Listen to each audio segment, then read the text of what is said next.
Okay okay girls and boys, medical में हमने 3 topic, CT scan और उसके अलावा क्या था सारा? पेट स्कैन क्या था? PET scan pet stand for what? Scan और अल्ट्रासाउंड। अल्ट्रासाउंड हमने वो पढ़ा। आज हम एक्सरे को कवर कर रहे हैं इंशाल्लाह। और ये मेरा बच्चों आपसे प्रॉमिस है, संडे से पहले पहले आपका न्यूक्लियर भी हो जाएगा इंशाल्लाह। ठीक है तला? तो तला मॉक्स के पहले आपका कोर्स हो जाएगा तला, ठीक है? उसके बाद तैयारी देखते हैं आप लोग कैसे करते हो, कितने मार्क्स 100 में से लेते हो, 60 65 जो भी है। एनीवे, एक्सरे की प्रोडक्शन के लिए girls and boys we need 3 basic things. किसी बच्चे को आइडिया है how we can produce X-rays? Anyone? Hashir, आपको? शेजिल? अच्छा आप मुझे बताएं, ये क्या चीज है? What is this? ये जो जिगजैग चीज है, इसको हम कहते हैं हॉट फिलामेंट, ठीक है? So first of all, X-ray की प्रोडक्शन के लिए हमें चाहिए हाई स्पीड इलेक्ट्रॉन्स। इलेक्ट्रॉन्स को प्रोड्यूस करने के लिए हमने एक टंगस्टन वायर ली है जो कि जिगजैग शेप में आपको नजर आ रही है, ठीक है बशमा? इस टंगस्टन वायर को हम एक पोटेंशियल डिफरेंस यानी प्लस और माइनस से जोड़ेंगे। जिस तरह गाड़ी की बैटरी को हम प्लस माइनस लगाते हैं तो गाड़ी स्टार्ट हो जाती है, इसी तरह टंगस्टन वायर को हम प्लस और माइनस से जोड़ेंगे तो टंगस्टन वायर हीटअप होके इलेक्ट्रॉन्स को इजेक्ट करेगी। लेकिन जैसे ही इलेक्ट्रॉन इजेक्ट होंगे, we need high voltage to accelerate electron. Electron को कहेंगे उड़ा, इलेक्ट्रॉन भागते भागते जाएंगे सीधा, सारा जदून इलेक्ट्रॉन भागते भागते जाएंगे एनोड की तरफ। ये जो व्हाइट सी प्लेट नजर आ रही है, इसको हम एनोड कहते हैं। डायग्राम में बच्चों गलती है, व्हाइट प्लेट को नेगेटिव से टच किया, ये पॉजिटिव है यहाँ पे, ये नहीं, ये पॉजिटिव है बच्चों और ये नेगेटिव है। हम सो सॉरी, ठीक है, ये नेगेटिव है। अच्छा, तो ये पॉजिटिव एनोड है। इस पॉजिटिव एनोड को मेटल प्लेट भी कहते हैं या पॉजिटिव एनोड भी कहते हैं। तो मेटल, ये पॉजिटिव मेटल प्लेट है जिसको हम, क्या चक्कर है, लिखता क्यों नहीं है? अच्छा ऊपर लिखेगा, आई डोंट नो क्यों लिख रहे हो, मसला होगा इसको। एनीवे, सो इस बच्चों पॉजिटिव प्लेट को हम एनोड कहेंगे। हाई एक्सेलरेटेड इलेक्ट्रॉन्स जैसे ही जाके एनोड को हिट करेंगे तो इलेक्ट्रॉन की जो काइनेटिक एनर्जी है वो क्या हो जाएगी?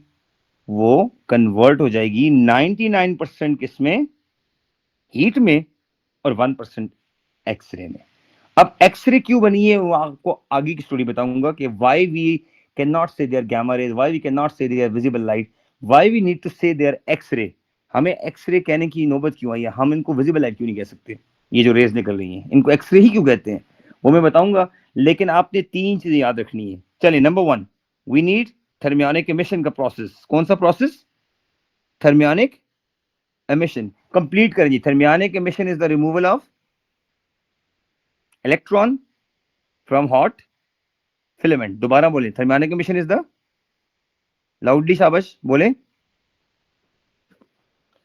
यस गर्ल्स भाई बोले बोले, कुछ भी नहीं होता। Thermionic emission is the removal of Electrons.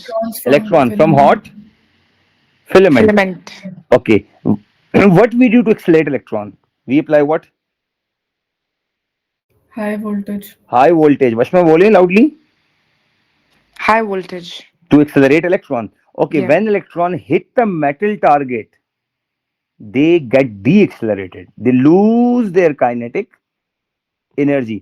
तला जब kinetic energy lose करेंगे तो what happens to the lost kinetic energy? तला बोल दो। कन्वर्ट हो जाती है 99% किस में जाती है? हीट एनर्जी में। और 1% किस में जाती है? X ray photons.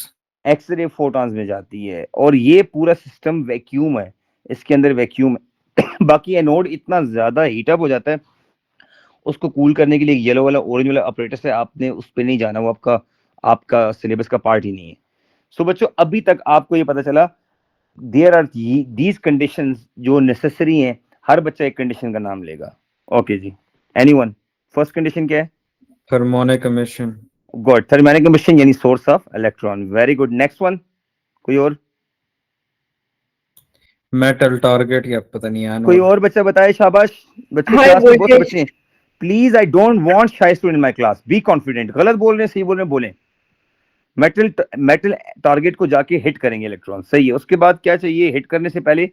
High potential difference. Why it is required?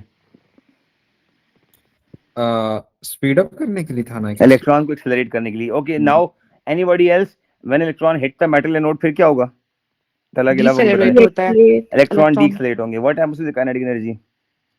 99% heat में जाती है ओके, और 1% एक्सरे में। अभी तक बच्चों जो मैंने बात की है वो क्लियर है आपको? ठीक है ना, क्लियर होगी? अच्छा, अब हम स्टेप 2 पे आते हैं।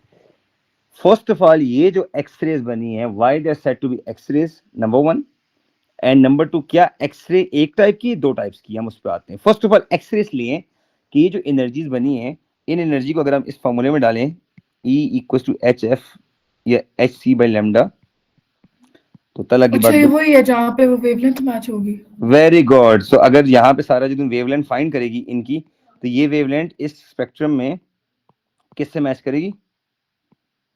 एक्सरे के साथ। किसके साथ मैच करेगी? एक्सरे के साथ मैच करेगी। अब समझ गए बच्चों? जब भी ये रेडिएशन जो निकलती है 1% एक्सरे, इससे मैच करेंगे तो आपको पता लगेगा ये इनकी वेवलेंथ एक्सरे। और बच्चों, एक्सरे की वेवलेंथ 10⁻⁻10 होती है मीटर्स। अच्छा, गैमा की वेवलेंथ 10⁻⁻12 होती है। सबसे नैरो वेवलेंथ गैमा की है, उसके बड़ी वेवलेंथ एक्सरे की। रेडियो की वेवलेंथ इतनी ज्यादा है कि 10⁻2 तक चली जाती है। कितना डिफरेंस है, 10⁻12 से रेडियो तक 10/2 का जर्नी है। एनीवे, ये स्पेक्ट्रम है, अभी आपको मैं नहीं पढ़ाना चाह रहा। अब इशू ये है कि एक्सरेज के अंदर भी दो चीजें हैं। Very good. एक्सरे के अंदर दो तरह की रेडिएशन है बच्चों। एक रेडिएशन का नाम है ब्रेमस्टॉलिंग रेडिएशन या ब्रेकिंग रेडिएशन, और एक रेडिएशन का नाम है characteristic rays. So girls and boys, अब आपने जो बात की ना कि 1% एक्सरेज हैं, एक तो कलर कैसे चेंज करूं मैं, इसको पता नहीं क्या हो गया इसको यार, वो अजीब है, सॉरी, आ गया, गुड। अच्छा गर्ल्स एंड बॉयज, अब इंपॉर्टेंट बात ये है कि आपके पास जो 1% एक्सरे बन गई हैं, उस 1% के अंदर आपने कहा दो तरह की रेडिएशन है। एक है ब्रेमस्टॉलिंग रेडिएशन, BR, या इसको हम कहते हैं ब्रेकिंग रेडिएशन, ठीक है, और दूसरी का नाम है कैरेक्टरिस्टिक रेज। क्या कहते हैं? Characteristic rays. अब मुझे एक बात बताएं, किसी बच्चे को ये आइडिया है कि ब्रेमस्टॉलिंग रेडिएशन और कैरेक्टरिस्टिक रेज में क्या डिफरेंस है? सोचें। चलिए मैं बताता हूँ। अभी माशाल्लाह आपने पहले तीनों स्टेप्स सीख, दोनों में डिफरेंस है ना? हाँ, वो नीचे लिखा हुआ है ना। मैं बताता हूँ, देखें ये ग्राफ देखें बच्चों। एक्सरे का ग्राफ जब साइंटिस्ट स्केच करते हैं ना, उनको एक बात समझ आती है, अगर मैं इस पॉइंट को एक्स से लेके वाई तक लेके आता हूँ ना, तो एक्स से लेके वाई तक जो एक्सरे फोटॉन्स है उनकी रेंज ऑफ एनर्जीज है। ये मैं बात लिख रहा हूँ, उनकी रेंज ऑफ एनर्जीज है। अच्छे टॉपिक अगर आप मुझसे सही तरह समझोगे आपको बहुत ईजी लगेगा, लेकिन अगर आप ये अप टू द सिलेबस नहीं पढ़ोगे आपको बहुत कंफ्यूजन होगी इस टॉपिक के अंदर।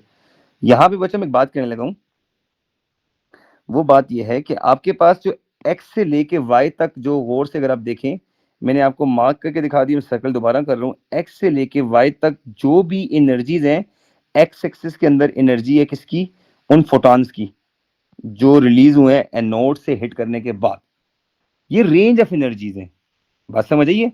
यहां से लेके यहां तक रेंज ऑफ एनर्जी आ रहा है, गौर से देखें। इनको कहते हैं ब्रेमस्टॉलिंग रेडिएशन, जिसमें रेंज ऑफ एनर्जी है। तो मैं यहाँ पे लिख देता हूँ, इसको ब्रेकिंग रेडिएशन भी बच्चों कहते हैं या ब्रेमस्टॉलिंग रेडिएशन भी कहते हैं। मैं रीजन देता हूँ क्यों है। और ये जो पीक्स हैं, दो शार्प स्पाइक्स हैं, इसको हम कहते हैं कैरेक्टरिस्टिक रेज, ठीक है, कैरेक्टरिस्टिक्स, पता नहीं, sorry for the spelling, characteristic X rays, ठीक है, ये है एक्स रेज ही है, ठीक है। अब आपको एग्जामिनर क्लियर कट पूछेगा कि ब्रेमस्टॉलिंग रेडिएशंस क्यों बनती हैं और इसकी रीजन बताएं, तो ये रीजन ये है, चलें अब किसी के माइंड में है, they are produce due to sudden deceleration of electron, due to sudden, क्या वर्ड है बच्चों? डी-एक्सेलरेशन ऑफ इलेक्ट्रॉन, ब्रेकिंग थी ना इसलिए। गुड। सो देखें, ब्रेमस्टॉलिंग रेडिएशन आर प्रोड्यूस जब इलेक्ट्रॉन जाके हिट करते हैं, तो उनके सडन डी एक्सेलरेशन से जो रेडिएशन बनती है गर्ल्स एंड बॉयज, उनको हम कहते हैं ब्रेमस्टॉलिंग। अच्छा एक बात यहाँ पे मैं ऐड करूंगा, D acceleration of each electron is different. क्या पता कोई इलेक्ट्रॉन बहुत तेज आ रहा है, कोई बहुत स्लो जा रहा है, इलेक्ट्रॉन आगे पीछे जा रहे हैं, वो ड्रिफ्ट भी कर सकते हैं, उनकी वेलोसिटी या काइनेटिक चेंज भी हो सकती है। तो मैं लिखता हूँ the acceleration of each electron is different, it is not same, that's why the bremsstrahlung radiation have range of energies. तो एग्जामिनर ये कहेगा why bremsstrahlung radiation have continuous distribution curve. ये बहुत इंपॉर्टेंट क्वेश्चन है, why bremsstrahlung radiation has continuous range of energies, ये continuous distribution energy curve, continuous distribution energy curve, ये question आपके पास आएगा। तो आप पहला पॉइंट लिखेंगे they are produced due to the acceleration of electrons. Point number 2, the acceleration of each electron is different, that's why bremsstrahlung radiation has continuous range of energies. बात समझ आई बच्चों? चलिए पूछें जी फर्स्ट ऑफ सर। ऑल कोई question इसके बारे में? Girls and boys any question? Sir breaking radiation का क्या था? देखिए breaking radiation also known as bremsstrahlung radiation and अच्छा सर, वो सेम है। ये सेम है, ये ब्रेकिंग ठीक है। रेडिएशन, ये जो ग्रीन में शेड कर दिया ना, ये जी, सारी जी। ब्रेकिंग मतलब भी है, ये green। ब्रेमस्टॉलिंग भी है। ठीक है। और इसके दो ही पॉइंट सारा आपने याद करने हैं, ये इलेक्ट्रॉन के डी एक्सेलरेशन के जैसे होते हैं और हर इलेक्ट्रॉन की डी एक्सेलरेशन डिफरेंट होता है, that's why they have the range of energies, क्योंकि एक्स एक्सिस पे रेंज ऑफ एनर्जी गिवन है, फोटोन की एनर्जी गिवन है। ये देखो जीरो के बाद आप लेट्स सपोज तला कहते हैं यहाँ पे 20 इलेक्ट्रॉन वोल्ट है, किलो इलेक्ट्रॉन वोल्ट, यहाँ पे शेजल कहती है 40 है, ठीक है, इस तरह से। अच्छा अब कैरेक्टरिस्टिक रेस की बात करते हैं गर्ल्स एंड बॉयज।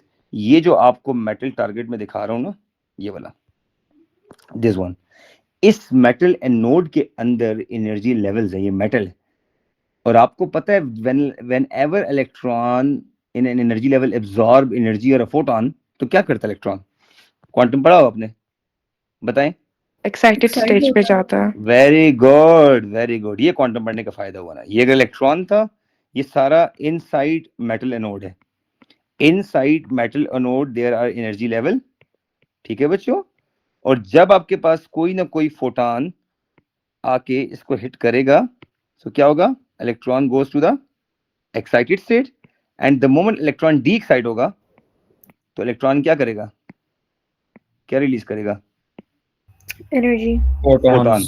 अब वो जो फोटोन होगा, वो फोटोन ऑफ स्पेसिफिक एनर्जी होगा कि नहीं होगा? होगा हाँ? होगा होगा। स्पेसिफिकली वर्ड क्या यूज करते हैं? इलेक्ट्रॉन फोटोन जो रिलीज होगा वो फोटोन एक डिस्क्रीट एनर्जी का होगा, फिक्स एनर्जी का होगा, डिस्क्रीट स्पेसिफिक फिक्स एनर्जी का। वो जो फिक्स एनर्जी है, फिक्स का मतलब है वो एनर्जी चेंज नहीं हो सकती, वो फिक्स है। और आपको पता है वो एनर्जी किसकी इक्वल है? याद करो, जिस ऑर्बिट से जिस ऑर्बिट में जा रहा है उन दोनों का difference E equal to HF की इक्वल है कि नहीं है? डेल्टा E वाला फॉर्मूला क्वांटम याद आ गया? ठीक है। अब गर्ल्स एंड बॉयज, ये जो फोटोन निकला है ना, ये फोटोन स्पेक्ट्रम पे अगर गौर से देखेंगे ना तो आपको एक फिक्स एनर्जी का फोटोन नजर आ रहे हैं। यहाँ पे देखिए दो फोटोन रिलीज हुए हैं, आप जरा गौर से देखें बच्चों, ये जो मैं डॉटेड लाइन लगा रहा हूँ, यहाँ पे जो भी एनर्जी आएगी तो एक फोटोन की एनर्जी होगी, फर्स्ट फोटोन की एनर्जी आ गई, और जो सेकंड फोटोन रिलीज हुआ है उसकी एनर्जी ये आ जाएगी, ये सेकंड फोटोन की एनर्जी आ गई। तो इन स्पाइक्स को बच्चों एक्स एक्सिस पे लाके टच करेंगे, एक्स एक्सिस पे बड़ी क्लियरली फोटोन की एनर्जी मेंशन है। आशिर दैट्स व्हाई ये जो दोनों फोटोन निकले हैं इनकी एनर्जी स्पेसिफिक है, यानी इस मेटल एनोड के अंदर ये दो किस्म की ट्रांजिशन हुई हैं जो इलेक्ट्रॉन ग्राउंड से एक्साइटेड में गए हैं। Any question? सर ये जो पीक्स हैं ये क्या है? ये मुझे आंखों में कैंसर हो रहा है सब देख के। अच्छा, पीक्स बच्चों ये बताती हैं कि आपके एक्सरे के एनर्जी कर्व में दो ऐसे फोटॉन्स एमिट हुए हैं जिनकी एनर्जी फिक्स्ड है और डिफरेंट है एक दूसरे से, ठीक है। और डिफरेंट का पर मतलब सर ये, हाँ, दो ही क्यों हैं? क्यों दो तीन हैं? तीन भी हो सकती हैं, वही ये यहाँ पे दो कर्व हुई है क्या ना। है ये? ओहो, ये एग्जांपल की दो दी हुई और हैं, तीन सर भी हो ये सकती हैं। फर्स्ट और सेकंड क्या लिखा आपने? एक्स वाले एक्सिस पे क्या होगा? देखिए फर्स्ट और सेकंड में एक्स एक्सिस पे फोटॉन की एनर्जी है, ये एनर्जी ऑफ फोटॉन है, ठीक है। अब आपको ये बात तो पता है क्वांटम में कि किसी भी फोटॉन की एनर्जी क्या होती है? फिक्स होती है ना। Yes sir. यानी एक फोटॉन की एनर्जी दूसरे फोटॉन से डिफरेंट हो सकती है, लेकिन हर फोटॉन की एक स्पेसिफिक एनर्जी होती कि नहीं होती? होती है। वो स्पेसिफिक एनर्जी आके इधर आप टच करोगे ना, यहाँ पे ये शो करेगा, नीचे लाओगे ना इसको, ये देखें, ये फर्स्ट फोटॉन की एनर्जी है, मींस लेट्स सपोज ये 70 किलो इलेक्ट्रॉन वोल्ट है, तो मेरे ग्राफ के अकॉर्डिंग जो फर्स्ट इलेक्ट्रॉन की एनर्जी आ रही है वो 70 किलो इलेक्ट्रॉन वोल्ट होती है। अगर जॉउल में जाना है तो आपको पता चल गया, क्या करेंगे? कौन बताएगा? शेजल, मल्टीप्लाई करेंगे जागो। 10 से। हाँ, 1.6 इंटू 10 पावर माइनस 19 से मल्टीप्लाई कर देंगे। ठीक हो गया, ये हमारे पास फर्स्ट फोटॉन की एनर्जी आ गई। इस तरह सेकंड की भी कर लेंगे। अब आपका जो क्वेश्चन है कि यार दो ही होंगे, भाई दो नहीं है, तीन भी हो सकते हैं, एक भी हो सकता है, फोर भी हो सकते हैं, डिपेंड करता है। बात समझ आई? लेकिन ये शार्प कट ऑफ, ये शार्प स्पाइक्स आपको रिप्रेजेंट करती हैं कि there was some transition between the energy levels from ground to excited state. The moment electron go back to the ground state, they release a photon of fixed energy, discrete energy. That's why they are known as characteristic rays. अब समझ आ गई? Any other question? अच्छा, जो मतलब electron जो मतलब जो excite होके फिर जो फोटोन रिलीज करता है, उससे जो एक्सरेज बनती है उन्हें जी कैरेक्टरिस्टिक कहते हैं। जी जी जी जी। और ये 1% के अंदर है, क्या पता ये 0.03% हो, क्या पता 0.5% हो। और ठीक जो है, ये कर्व है, ये ब्रेकिंग रेडिएशन वाले एक्सरेज। बिल्कुल, ये इलेक्ट्रॉन के सडन डिस्लेशन से जो सारा स्टोरी समझाई थी। अच्छा, लेकिन ये मतलब इस तरह क्यों है? मतलब पीक्स क्यों दिखा रहे हैं इस तरह? वरना तो सेम ही बननी चाहिए थी ना। देखो, क्यों नहीं? पीक्स इसलिए दिखा रहे हैं, मैं कुछ ही बताता हूँ। पीक्स इसलिए दिखा रहे हैं ना, एक तो ये फोटॉन इनकी फिक्स एनर्जी है तो उसके स्पाइक्स दिखाना जरूरी है। ठीक है, पीक का मतलब ये होता है कि ये पीक है ना, इस पीक का ये जो कॉर्नर नहीं है, ये इसको नीचे लाएंगे ना, तो जहां पे एक्सेस को टच करेगा वो एनर्जी होगी। ये समझ आ गई? और दूसरी बात ये कि इस साइड पे देखो एक्सरे की इंटेंसिटी है, तो ये वाले इलेक्ट्रॉन्स या ये फोटॉन ज्यादा इंटेंस है as compare to breaking radiation के, तो ये इंटेंसिटी भी हाई शो कर रहे हैं। देखो लुक, ये आप इसको इग्नोर कर दें, के अल्फा के बीटा को छोड़ दें, अच्छा फर्स्ट सेकंड कर लें। ठीक है, वो ज्यादा टेक्निकल टर्म में के अल्फा के बीटा, आपके सिलेबस में ऐसा कुछ नहीं है। तो ये फर्स्ट है और ये सेकंड है, तो इसका मतलब ये है कि ये वाला जो फोटॉन सेकंड वन वाला ये ज्यादा इंटेंस है। ठीक है, इसकी एनर्जी ज्यादा है ना, और आपको पता है ना बच्चों, जब एनर्जी ज्यादा होती है तो इंटेंसिटी वैसे ही ज्यादा हो जाएगी। क्यों? इंटेंसिटी होता है power transmitted per unit area, और पावर होता है एनर्जी डिवाइडेड बाय टाइम। ठीक है, तो जब एनर्जी किसी फोटॉन की ज्यादा होती है तो इंटेंसिटी ऑटोमेटिकली ज्यादा हो जाती है। समझ गए? सर, और हर जब जी, फोटोन इलेक्ट्रॉन एक्साइटेड स्टेट से नीचे आएगा, फोटोन रिलीज करेगा, तो उसकी हर एक की स्पेसिफिक होगी ना। तो हम Specific अगर होगी। तीन पीक्स हुई और तीनों डिफरेंट हुई तो हम उनको डिफरेंट शो करेंगे। बिल्कुल बिल्कुल, यू आर राइट। अच्छा वशमा ये भी कहना चाह रही है कि ये जो सेकंड ट्रांजिशन है ना, ये इलेक्ट्रॉन ने किसी हायर, बहुत ऊंचे लेवल से किसी छोटे लेवल पे जंप लगाया वापस। लेकिन ये जो फर्स्ट वन है ना, सपोज करें फर्स्ट में इलेक्ट्रॉन ने सेकंड से फर्स्ट में जंप लगाया है, लेकिन ये जो बड़ी पीक है इसने थर्ड से फर्स्ट पे लगाया है, तो ये ज्यादा ड्रॉप है।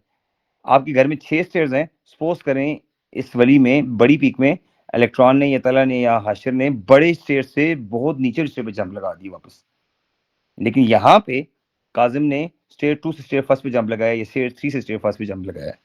जितना स्टेयर्स का गैप होगा उतना लंबी पीक होगी, जितना स्टेयर का गैप कम होगा उतनी छोटी पीक होगी। समझ गए? I think we need to move on, आगे बहुत लंबा टॉपिक है, जाऊं आगे?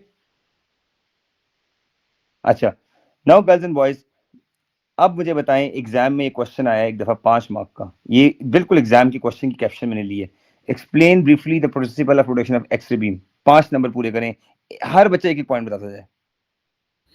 थर्मोनिक एमिशन ऑफ इलेक्ट्रॉन्स, पहले ये बोलेंगे, कहेंगे ठीक कि है, वो कैथोड फ्रॉम से आता है, वो from the high hot filament. Filament, from the hot high filament the electrons move जी टुवर्ड्स जी बोले, द एक मिनट, चलो चलो जी वाल से, हाँ तला बोलो, पूरे करो 5 पॉइंट सारे मिलके, शाबाश जल्दी। अरे ये बोले ना, क्या मसला है, बोली ना। अच्छा, मुझे लगा आप चले गए हैं, उसके बाद फिर चले गए हैं यार, मैं नहीं बोल रहा।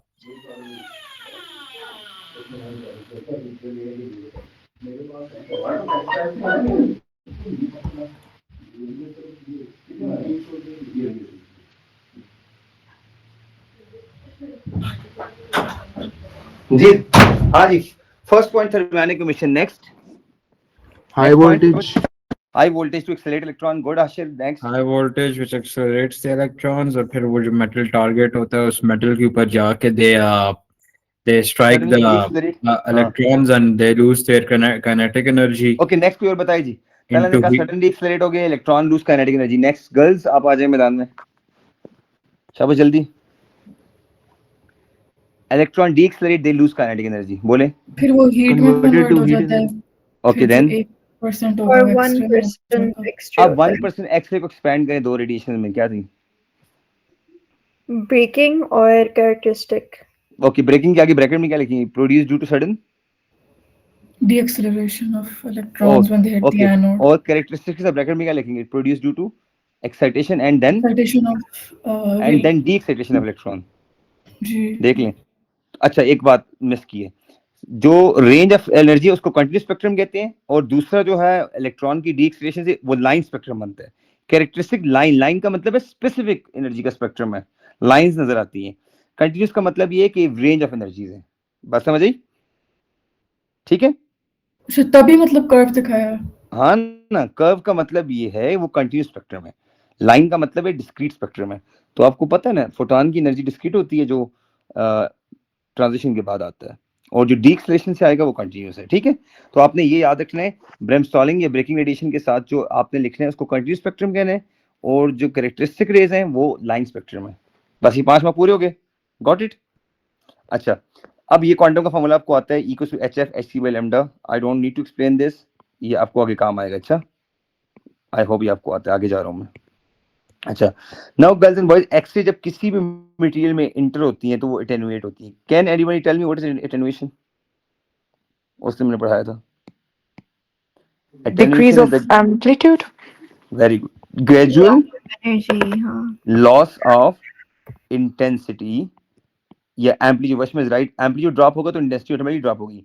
इंटेंसिटी, एम्पलीट्यूड या पावर, ठीक है, क्योंकि इंटेंसिटी इन दोनों पे डिपेंड करती है। पावर या एम्पलीट्यूड में कोई भी चीज लॉस होगी तो इंटेंसिटी लूज हो जाएगी। ठीक है, due to when any radiation pass through when any radiation is absorbed by a material, किसी भी मटेरियल के अंदर जब कोई रेडिएशन एब्जॉर्ब होती है तो कितने सेंटीमीटर में कितना उसकी इंटेंसिटी ड्रॉप होती है, दैट इज एटेन्यूएशन बेसिकली।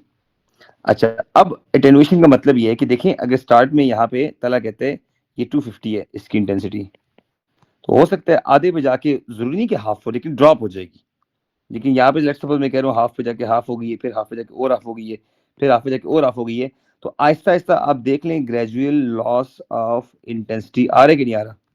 और इस तरह के कर्व को कहते हैं बच्चों एक्सपोनेंशियल डिके। जब भी एक्सपोनेंशियल डिके आ जाए, यानी इसका मतलब ये अगले तरह हाफ पे तला कहते हैं इंटेंसिटी 255 हो गई है, तो अगले हाफ पे 125 का आधा हो जाएगा 62.5। बात समझ आ रही है? हाफ का हाफ होगा। ये नहीं है कि यहाँ पे वशमा कहे सर हाफ के बाद 250 का आधा 125 और आगे यहाँ पे सारा कहे सर 0 कर दें, ऐसे नहीं होगा, हाफ का हाफ होगा। एक्सपोनेंशियल डिके का मतलब समझते हैं? यानी आप जी सपोज करें सर। 1 किलोग्राम आपके पास घर में कोई स्वीट्स थी, ठीक है, 20 मिनट बाद गेस्ट ने आधी खा ली तो हाफ किलोग्राम रहेगी। अगले 20 मिनट बाद वो हाफ किलोग्राम का 0.25 हो जाएगा, 0 नहीं होगा। फिर अगले के बाद उसका भी हाफ होगा। तो ये नहीं कि 1 किलोग्राम का हाफ हो गया फिर हाफ के बाद 0 हो गया, ये नहीं करना, ठीक है।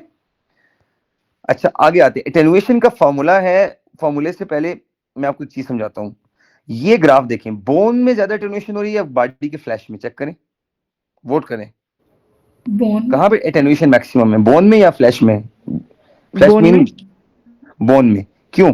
बोन में, बोन इज वेरी वेरी क्योंकि ज्यादा रिडक्शन हो रही है, वो डेंस है ना। डेंस मटेरियल है, ठीक है। अच्छा, अब गर्ल्स एंड बॉयज आप एक याद रखें, हर मटेरियल का अपना एक म्यू होता है। कौन बताएगा म्यू क्या होता है? Absorption constant.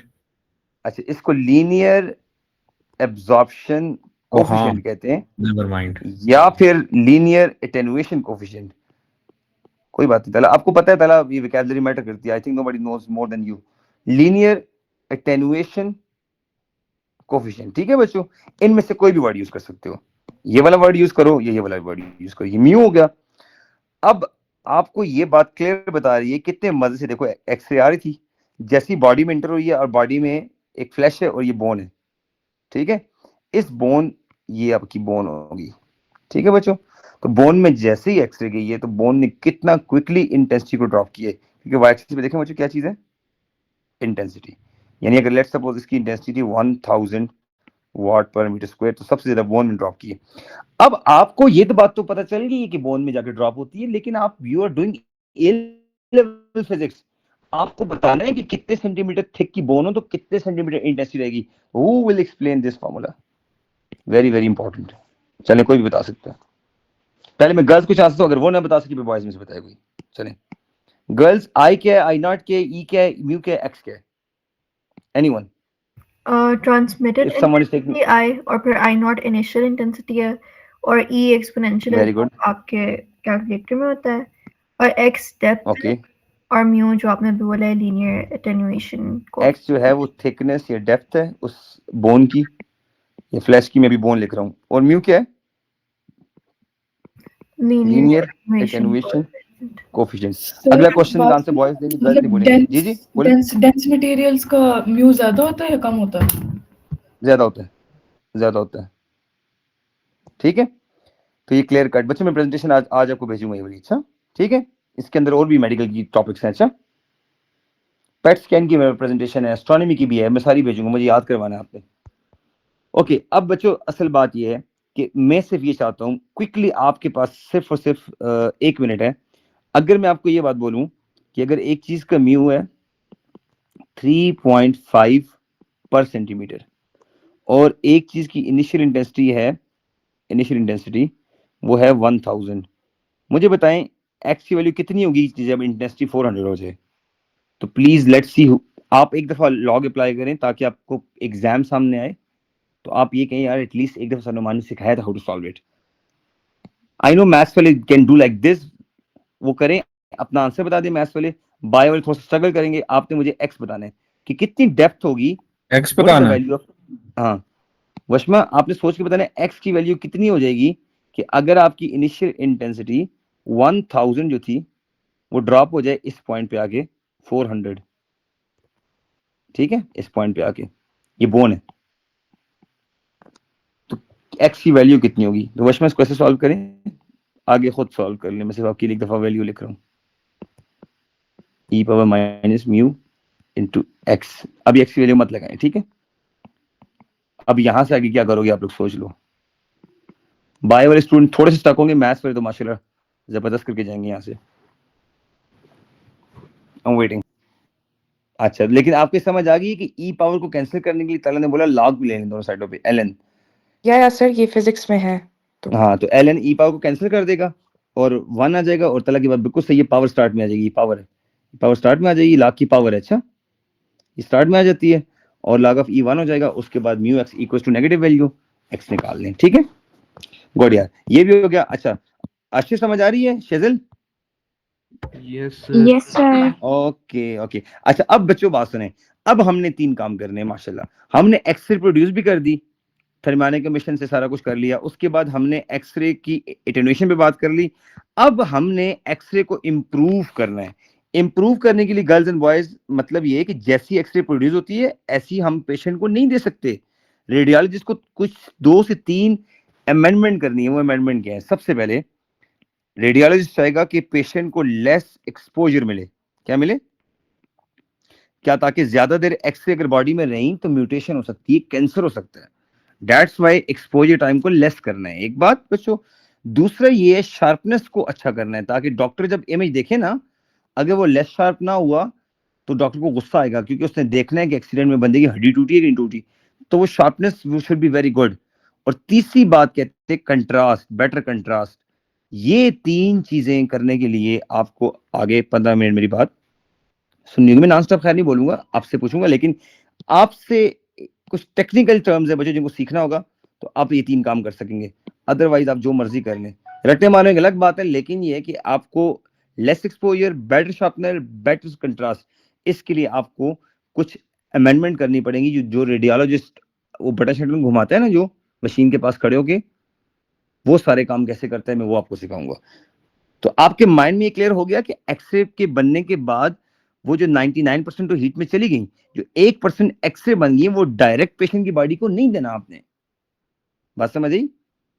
अच्छा, एक बात तो कंफर्म है गर्ल्स एंड बॉयज, ये अगर एक्सरे की विंडो है, यहां से एक्सरे बाहर आती है, ये आपका पेशेंट आ गया, ये आपका पेशेंट आ गया। ठीक है बच्चों, यहाँ से एक्सरे बाहर आ गई, ये आपका पेशेंट आ गया, और यहाँ पे गर्ल्स एंड बॉयज एक पेपर होता है ब्लैक कलर का, शायद ये ब्लैक से कलर का, ब्लैक तो नहीं होता, वो होता है सिल्वर कलर का। किस कलर का? सिल्वर कलर का। लेकिन जैसे ही उस पेपर की सिल्वर या स्मोकी, अब मैं केमिस्ट्री अगर पढ़ाऊं तो आपको पता चल जाएगा सिल्वर ब्रोमाइड एक मटेरियल है जो लाइट के हिट होने से डार्क हो जाता है। इसको केमिस्ट्री में फोटोकेमिकल रिएक्शन कहते हैं, और उसकी डिटेल में मैं जाना नहीं चाह रहा, ठीक है। अब एक ऐसा पेपर होता है बच्चों जो फुल स्मोकी होता है, स्मोकी कलर होता है। जैसे ही एक्सरे यहाँ से पास होती है पेशेंट की बॉडी से, तो बंदे की जो बोन्स हैं वो एक्सरे को ब्लॉक कर देती हैं, एटेनुएट कर देती हैं, लेकिन बाकी बॉडी से पास हो जाती हैं।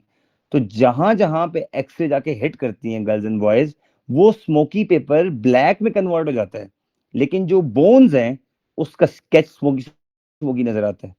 इन अदर वर्ड, जब डॉक्टर एक्सरे शीट को देखता है ना, तो उसको जो बोन नजर आती है, इसका मतलब ये है कि उस जगह पे एक्सरे हिट ही नहीं हो सकी, बोन ने ब्लॉक कर दिया था। मेरी बात समझ रहे हैं? देखिए मैं एक्सरे इमेज आपको दिखा भी देता हूँ। वेट एक सेकंड के लिए, ये लंबा टॉपिक है, मेरे को पहले कहा था। लुक, ये एक्सरे इमेज है ना बच्चों, इस तरह का आता है कि नहीं आता? ये देखें, पहली इमेज में कंट्रास्ट बहुत बुरा है, दूसरी इमेज में कंट्रास्ट बहुत अच्छा है। अब ये जो आपको स्मोकी स्मोकी बोन नजर आ रही है ना, ये जो डार्क स्मोकी है, ये बड़ी बोन है, रिब शेप जिसको हम कहते हैं, रिब्स हैं, छोटी छोटी रिब्स हैं, एक मेन स्पाइनल कॉर्ड वाली बोन है। तो ये वो जगह जहां पे एक्सरे ब्लॉक हुई है, ब्लैक ब्लैक वो जगह जहां से एक्सरे पास हुई है। तो आप देख लें, सिर्फ ब्लॉक बोन्स नहीं किए, है ना? नजर आ रही है बच्चों? जी। तो ये जितना भी डार्क स्मोकी एरिया, ये सब की सब ब्लॉक हुई है। अच्छा, अब मुझे एक बात बताएं, इन तीन काम को करने के लिए, मतलब एक्सपोजर को सबसे कम करना है बच्चों, शार्पनेस को सबसे अच्छा करना है, और कंट्रास्ट को सबसे अच्छा करना है। सबसे पहले आप ये बताएं शार्पनेस होती क्या है? आप मुझे बताएं, अगर एक में शार्प नहीं है, तो बचपन में सारा जेब क्या करती थी, एक आर्ट की स्केचिंग है, उसके अराउंड एजेस को नीट करती थी, याद है? तो शार्पनेस कहते हैं बच्चों, how well define edges of an image are. क्या लिखने?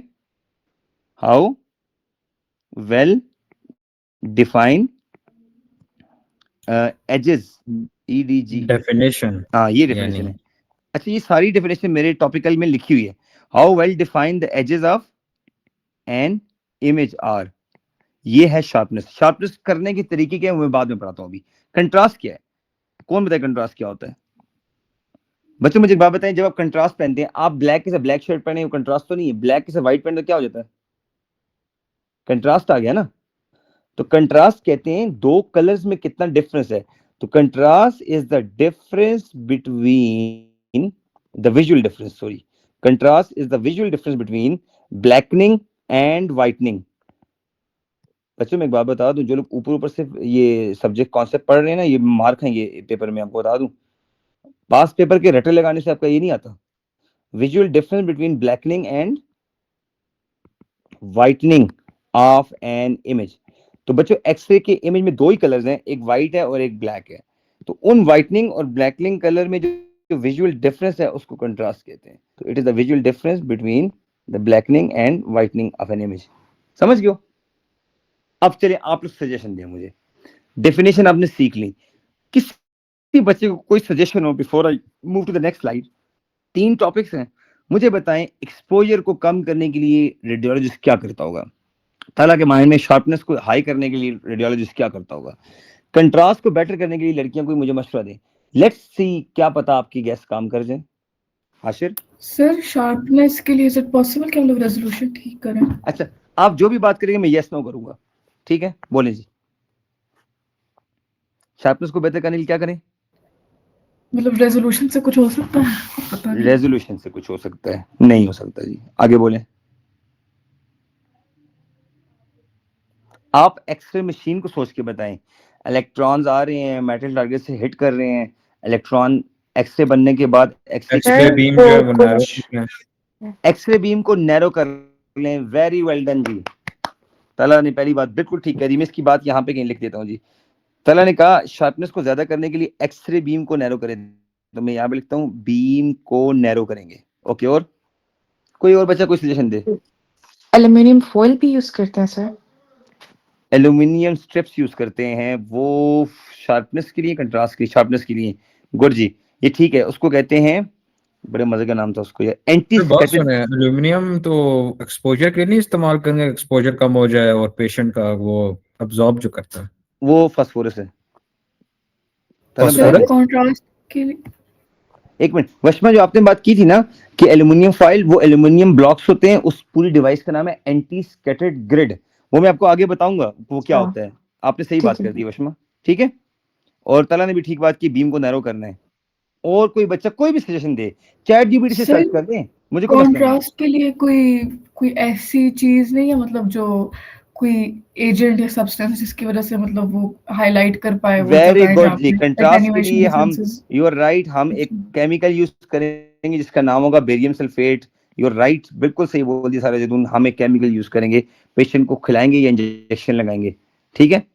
गुड हो गया। जिस बॉडी के पोर्शन का करना है, अगर कंट्रास्ट बेहतर करना है, उस जगह इंजेक्शन लगा सकते हैं हम, ठीक है। स्पेशली अगर एब्डोमिनल बॉडी का, अगर आपने इंटेस्टाइन को देखना है या कुछ करना है, तो उसके लिए इंजेक्शन बहुत जरूरी है। बेरियम, इसको बेरियम मील कहते हैं, क्या कहते हैं, बेरियम मील। क्या बात है, देखो ना, अच्छी सजेशन दे रहे हो, और सोचो, शाबाश। पता है, मैंने कसम से जब भी ऑनलाइन सेशन लिया है ना, जब वन साइडेड एक बंदा बोर होता है, बंदा बहुत बोर होता है, सच में बहुत ज्यादा बोर होता है। नो मैटर आप जितने अच्छे टीचर हो, अगर आप वन साइडेड ऑनलाइन पढ़ा रहे हो, बच्चा बोर होता है। That's why I am taking suggestion from you. Shejil बोलो शाबाश। Yes, sir. हाशिर बोलो बच्चे, कोई ना कोई सजेशन। चैट जीपीटी से सर्च करो, how to improve contrast of x rays, how to improve sharpness of x rays. जो आप सजेशन दोगे, जो सिलेबस में होगी, मैं उसको पिक कर लूंगा, ठीक है। देखो, आपने ये बता दिए कि इन चीजों से होगा, लेकिन कैसे होगा वो आपको नहीं पता, वो मैं सिखाऊंगा।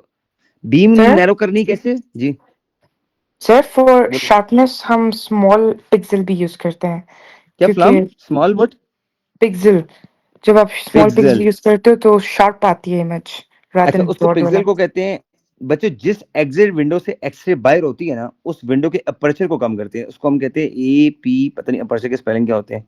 एग्जिट विंडो को स्मॉल कर देते तो हैं, सर सिंपल हम बात है। पिक्सल को अपर्चर कहते हैं। हाँ हाँ हाँ, गुड। अच्छा ठीक है। इसको कहते हैं एग्जिट विंडो, उसको स्मॉल कर देंगे, एग्जिट विंडो को स्मॉल कर देंगे, सर ठीक ये है। बीम और नैरो बीम और एंटी स्कैटर ग्रेड है, ये इससे शार्पनेस कैसे ज्यादा होती है? बताता हूँ बच्चे, वो मैं बताता हूँ अभी, वो मैं समझाता हूँ, आगे बोले। इससे पता है फायदा क्या होगा, आप सजेशन दे रहे हैं ना, अब आपके माइंड में होगा कि हमने जो सजेशन दिए हैं सनुमान, उनको कैसे प्रूव करेंगे, ठीक है। बोले, और कोई चीज कंट्रास्ट के लिए, शार्पनेस के लिए, एक्सपोजर कोई नहीं आ रहा, एक्सपोजर को कैसे कम करेंगे। जो एक्सरे डायरेक्ट निकलती हैं, अगर हम वो पेशेंट को दे दें, बच्चों देयर आर चांसेस कि 10 में से एक पेशेंट को कैंसर हो जाए, ठीक है। हमने क्या करना है, एक्सपोजर को कम करना है। और ये बातें पढ़ने के बाद सारा, आपकी मामा डॉक्टर हैं, वो आपको लिटरली बता देंगी वाकई सलमान आपको ठीक कह रहे हैं, ठीक है। सर मतलब डिस्टेंस ज्यादा कर लें, मतलब अच्छा, सोर्स वगैरह पेशेंट को से। दूर खड़ा कर दें। चलो, एक तो हाँ एक्सपोजर का मसला ये कि शायद। टाइम सबसे कम रखें, टाइम बहुत, एक्सरे का हाँ हिटिंग टाइम बहुत स्कैन कम टाइम रखें। कम कर लें। ओके, चलो एक तो ये शील्डिंग हो कर गया। सकते हो किसी चीज से, लाइक कुछ पहन लें। Shielding, very good. अच्छा, उस शील्डिंग के लिए पता है क्या करते हैं, उस शील्डिंग के लिए सही वर्ड ये है, उसको फास्फोरस स्क्रीन कहते हैं, फास्फोरस, फास्फोरस स्क्रीन, ठीक है। और बच्चों उसको इमेज इंटेंसिफायर भी कहते हैं, इंटेंसिफायर स्क्रीन भी कहते हैं, लेकिन उसके अंदर असल में फास्फोरस स्क्रीन होती है, मैं समझाऊंगा। इसको इमेज इंटेंसिफायर या फास्फोरस स्क्रीन कहते हैं, ठीक है। चलो, आई थिंक बहुत सजेशन दे दिए हैं, अब जरा इस पे आते हैं one by one. Doses, dose का मतलब है एक्सपोजर टाइम। एक्सपोजर को कम करने के लिए गर्ल्स एंड बॉयज, सबसे पहले एग्जामिनर कहता है कि रेडियोलॉजिस्ट चाहता है कि एक्सरे ज्यादा मत दें, क्यों, ये क्या करेगी, बोले, x radiation is cancer. Very very ionising, तो दे कैन कॉज कैंसर। तो इसको कम करने के लिए इंटेंसिफाइड स्क्रीन कहते हैं, जिसके अंदर मटेरियल होगा, क्या होगा, फास्फोरस, ठीक है। तो फास्फोरस की ये शीट्स होती हैं बच्चों, आपने देखा होगा रेडियोलॉजिस्ट एक शीट रखता है उस मशीन के आगे, पेशेंट और मशीन के बीच में एक शीट रखते हैं, देखा होगा आपने, बड़ी सी शीट होती है, कभी एक्सरे करवाया हो तो, सही है। तला कभी देखी शीट, हाँ जी सर, देखी भी है, वो एक बड़ी सी होती है। हाँ, वो बड़ी सी शीट होती है। अच्छा बच्चों, इस शीट के बारे में सिर्फ आप एक बात याद रखिए, अगर इसको एक एक्सरे फोटोन हिट कर देना, एक एक्सरे फोटोन हिट कर दे, वन, जस्ट वन, तो विजिबल लाइट के सेवरल थाउजेंड फोटॉन रिलीज होते हैं। कितने? सेवरल थाउजेंड फोटॉन रिलीज होते हैं। वन एक्सरे फोटॉन अगर फास्फोरस स्क्रीन को हिट कर दे तो सेवरल थाउजेंड फोटॉन उस फास्फोरस स्क्रीन से रिलीज होते हैं। इस वजह से आप कहते हैं कि पेशेंट का जो एक्सपोजर है वो 500 टाइम्स पेशेंट का एक्सपोजर ड्रॉप हो जाता है।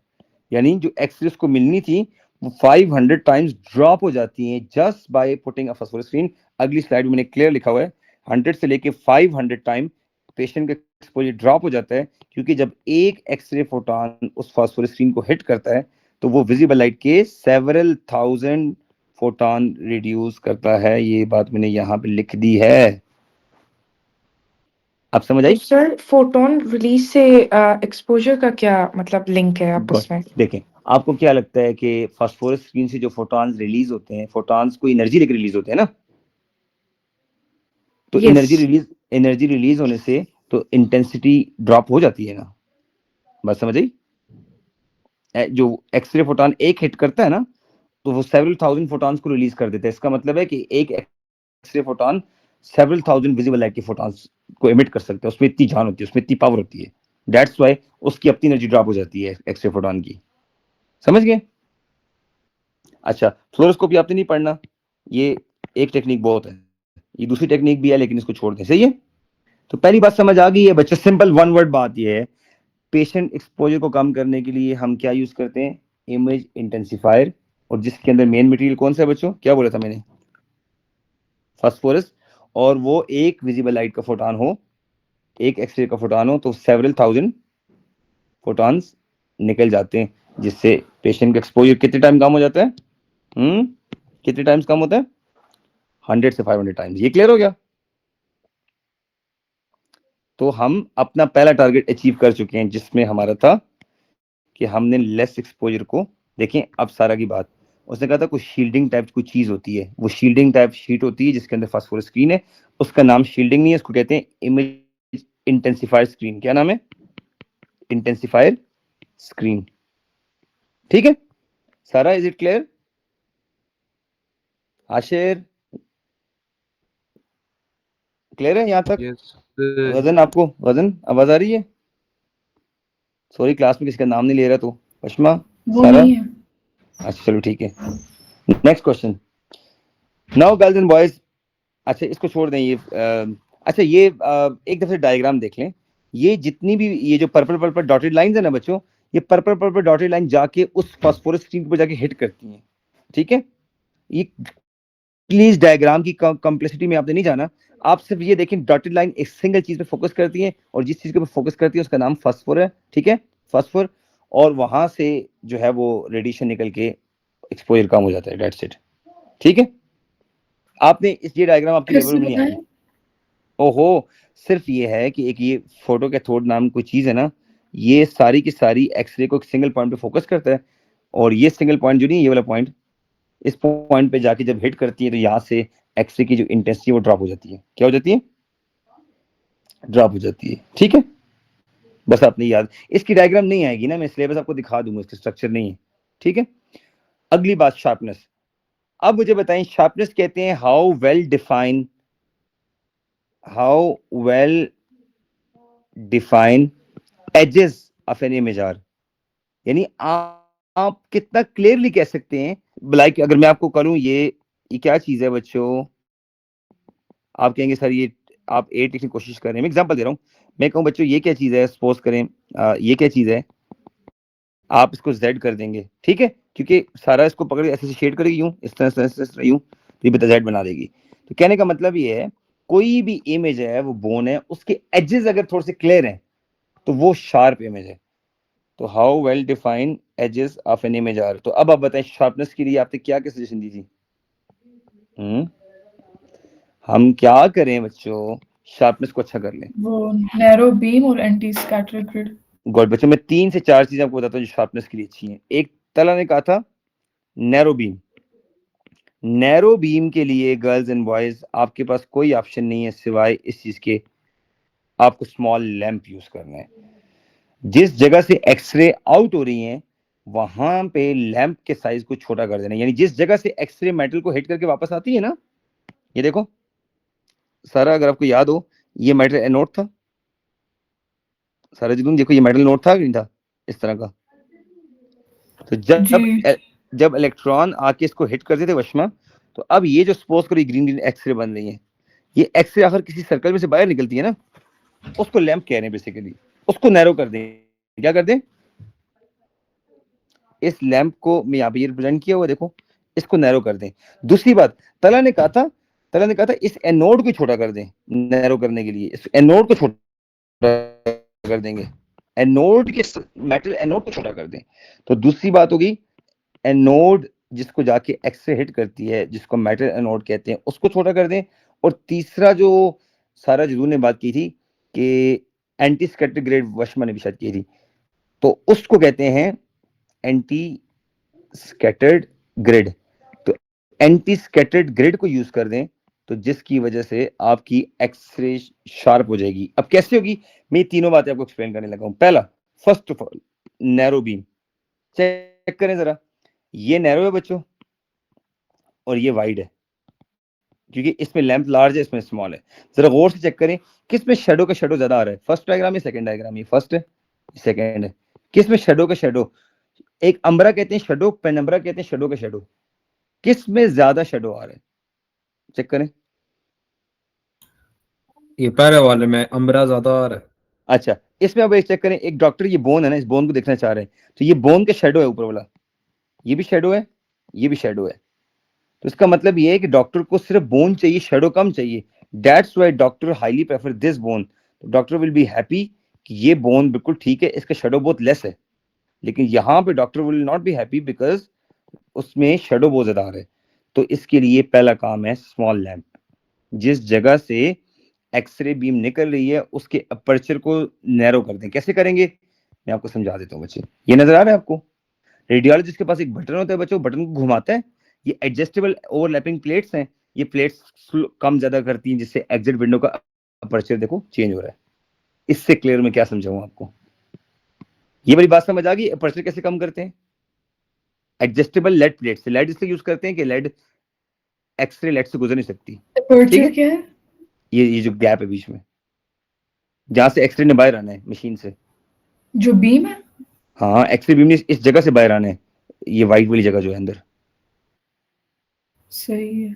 यहां से बाहर आना ना, एक्सरे यहां से आउट होगी, यहां से आउट होगी ना, तो इस पर्चर को रेडियोलॉजी बटन घुमा के कम ज्यादा कर देता है। एक बात होगी जिसको हम साइज ऑफ लैंप कहते हैं बेसिकली।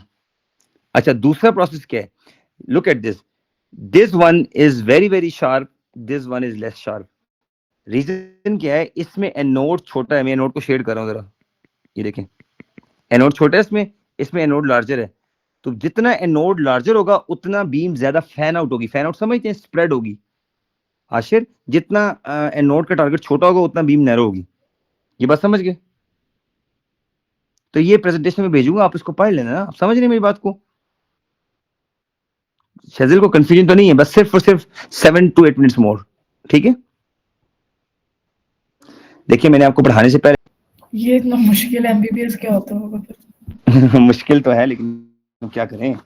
अच्छा, ये हो गया जी आपकी नैरो एनोड होगा तो विथ नैरो हो जाएगी, विथ नैरो होगी तो ऑलरेडी शार्प हो जाएगी। दूसरा आपने बच्चों कह दिया एग्जिट विंडो को एडजस्टेबल प्लेट से कम कर दें, वो भी नैरो हो जाएगा, और जिसकी वजह से हमारे पास शार्पनेस आ जाएगी। क्या आ जाएगी? शार्पनेस, ठीक है, समझ गए हो? अच्छा, शार्पनेस के लिए एक और प्रोसेस है जिसको हम कहते हैं कॉलिमेशन।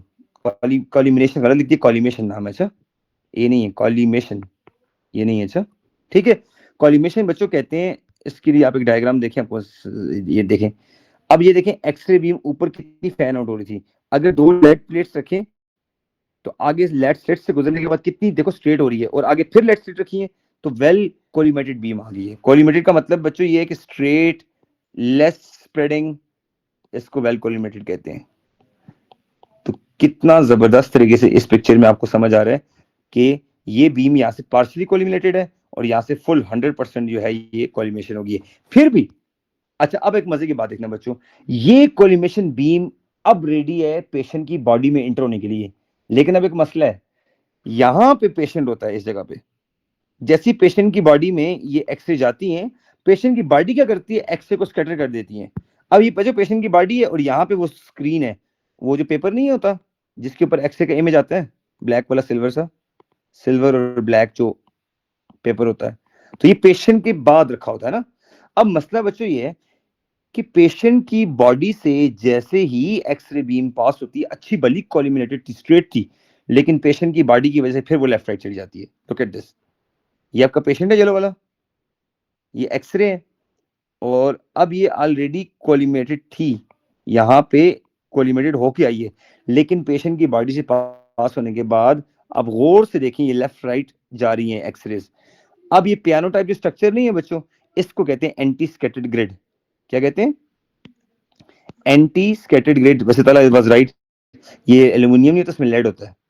एंटी तला वेरी वेल डन, उसमें एल्युमिनियम नहीं होता। अच्छा, एंटी स्कैटर्ड ग्रिड होती है। एंटी स्कैटर्ड ग्रिड क्या करती है बच्चों, जो भी अनवांटेड एक्सरे हैं या सॉफ्ट एक्सरे हैं उनको ब्लॉक कर देती है, जो यूजफुल स्कैटरिंग कम कर लेती है बेसिकली। हाँ, एक्सरे स्कैटरिंग कम कर लेती है बेसिकली। यस, एक्सरे स्कैटरिंग कम कर देती है। जो अनवांटेड इमेज जाके वो काले काले पेपर पे जाके इमेज बनाएंगी ना, उसको कम क्यों जा रहे हैं? अच्छा, मेरे बच्चों के एग्जाम्स है, मैं क्या करूँ? हाँ, अच्छा, तला राइट कि स्कैटरिंग को कम कर देती है। अब गर्ल्स एंड बॉयज, अब जो एक्सरे पास होगी ना, आए हाय, ये एक्सरे जाके पेशेंट की बॉडी के बाद जाके अब जाके उस ब्लैक पेपर को लगेगी जिस पेपर के ऊपर एक्सरे है। ये एक्सरे पेपर है, शीट जिसको हम कहते हैं, ठीक है। इस शीट पे आके पेशेंट की हड्डी और वो नजर आएगा सब कुछ। तो एंटी स्कैटर्ड ग्रेड पेशेंट की बॉडी और एक्सरे शीट के बीच में होता है, ठीक है। अब आपकी जो सारा पर्पस पूरा हो गया जिसको हम कहते थे शार्पनेस, तो आपका शार्पनेस वाला कॉन्सेप्ट बिल्कुल क्लियर हो गया है। तो मैं यहाँ पे टिक लगा देता हूँ। अब क्या रहता है? सॉरी, बस हो गया, सब खत्म हो गया। 1 मिनट भी नहीं है। कंट्रास्ट के लिए सिर्फ आपने काम करना है। कंट्रास्ट के लिए मेरा मूड खत्म हो गया पढ़ाई का। बस मैं प्रॉमिस कर रहा हूँ, मैं 1 मिनट से मेरा ऊपर जा नहीं लैपटॉप रहा। सर 100 से 0 हो गया है आपकी क्लास में। 1 मिनट। कंट्रास्ट के लिए आपने काम करना है, हार्ड एक्सरे यूज करनी है। क्या? हार्ड एक्सरे का मतलब है मोर एक्सेलरेटेड इलेक्ट्रॉन होने चाहिए, ठीक है, एक। और दूसरा, इसको कंट्रास्ट को अच्छा करने के लिए बच्चों आपने बेरियम सल्फेट खिलाना है। सिर्फ बेरियम सल्फेट तब खिलाते हैं जब आप एब्डोमिनल एरिया का एक्सरे कर रहे हैं। ऐसा एरिया जहां पे बच्चों बोन्स नहीं है ना, उस एरिया का एक्सरे करते हैं तो बेरियम सल्फेट एक ऐसी चीज है जो इनसॉल्युबल है। जब वो इनसॉल्युबल चीज हमारी इंटेस्टाइन के अंदर चली जाती है तो वो एक नजर आती है, विजिबल होकर एल्यूमिनेट होती है। तो लास्ट दिखा रहा हूँ, 30 सेकंड का काम रह गया। ये देखो, कंट्रास्ट के लिए इधर लिखे बेरियम मील खिलाते हैं उसको, और पेशेंट उस बेरियम मील को स्वेलो करता है या फिर इंजेक्शन के थ्रू उसको लगा देते हैं। देखो, liquid injected into the tissue. उससे क्या होता है, आपको बहुत अच्छी इमेज नजर आती है, ठीक है। तो इसके लिए देखें, ये विदाउट कंट्रास्ट है, ये बेटर कंट्रास्ट है। बात समझ आई? तो इसी तरह स्टोमिक का भी बुक में पिक्चर मेरे पास नहीं है, उसमें एक इंटेस्टाइन दिखाई है जो इस तरह की है, इंटेस्टाइन इस तरह की है, और एक क्लियर इंटेस्टाइन है। खत्म हो गया। तो अगर 1 मार्क आया कि how do you improve the contrast, तो हम लिखेंगे कि the patient will be provided with barium injections which will increase the contrast. बस ये लिख लेंगे। बिल्कुल, आप 2 बातें करेंगे। एक तो हार्ड एक्सरे यूज करेंगे। क्या? Hard x ray. हार्ड एक्सरे का मतलब स्पेसिफिक कंडीशन में नहीं होता। लाइक अगर आपने नहीं, बोन्स करनी है तो हार्ड यूज करेंगे, तो टिश्यूज होंगे तो सॉफ्ट यूज करेंगे। बिल्कुल, you are right. Hard x ray use करनी है जब बोन का एक्सरे होगा तो उसमें स्कैन अच्छा हो जाएगा, और अगर सॉफ्ट यूज कर रहे हैं टिश्यू का तो उसके लिए हमें बेरियम सल्फेट यूज करना है, क्योंकि ये इनसॉल्युबल है। यू आर राइट तला, तो ये इनसॉल्युबल है, तो ये आपको क्लियर इमेज दे देगा, इल्यूमिनेट कर देगा उस वेन को, उस इंटेस्टाइन को इल्यूमिनेट कर देगा, ठीक है, क्लियरली विजिबल कर देगा। सही हो गया सर? बस बच्चों,